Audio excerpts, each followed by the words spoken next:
Iran না যুক্তরাষ্ট্র, কে আগে পাবে? ইরানের মাটিতে কি খুঁজছে যুক্তরাষ্ট্র? ইতিমধ্যে যুক্তরাষ্ট্রের অত্যাধুনিক F-15E স্ট্রাইক ইগল যুদ্ধবিমান গুড়িয়ে দিয়েছে ইরান, আর সেই নিখোঁজ ক্রুকে খুঁজে বের করতেই শুরু হয়েছে এই দুই দেশের রুদ্ধশ্বাস অভিযান। চরম ঝুঁকি নিয়ে শত্রু ইরানের ভূখণ্ডে চিরুনি অভিযান চালাচ্ছে মার্কিন বিশেষ বাহিনী।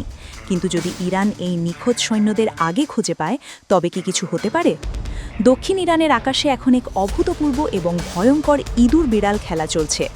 মার্কিন সামিরিয়ান ফোর্সের মতো উচ্চতর প্রশিক্ষণপ্রাপ্ত উদ্ধারকারী দল হেলিকপ্টার নিয়ে চক্কর দিচ্ছে খুজেস্তান প্রদেশের আকাশে।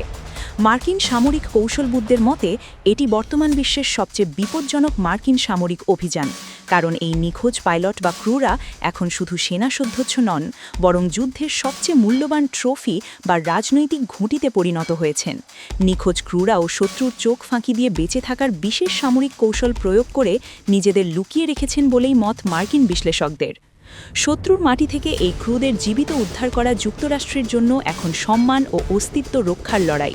অন্যদিকে ইরান মরিয়া হয়ে খুঁজছে এই মার্কিন পাইলটকে ধরতে পারলে স্থানীয়দের জন্য বিশেষ পুরস্কারের ঘোষণা করা হয়েছে, কারণ ইরান খুব ভালোভাবেই জানে এই পাইলটদের জীবিত ধরতে পারা মানেই যুক্তরাষ্ট্রের আকাশচুম্বী অহংকারের কফিনে শেষ পেরেক ঠুকে দেওয়া। একজন মার্কিন পাইলটকে যুদ্ধবন্দী হিসেবে ক্যামেরার সামনে দাঁড় করাতে পারলে তা তেহরানের জন্য হবে নজিরবিহীন এক বিজয়। ইতিমধ্যেই ইরানের পার্লামেন্ট স্পিকার যুক্তরাষ্ট্রকে ব্যঙ্গ করে বলেছেন, রণক্ষণে ব্যর্থ ট্রাম্প এখন শুধু আকুতি করছেন, কেউ কি আমাদের পাইলটদের খুঁজে দিতে পারবেন?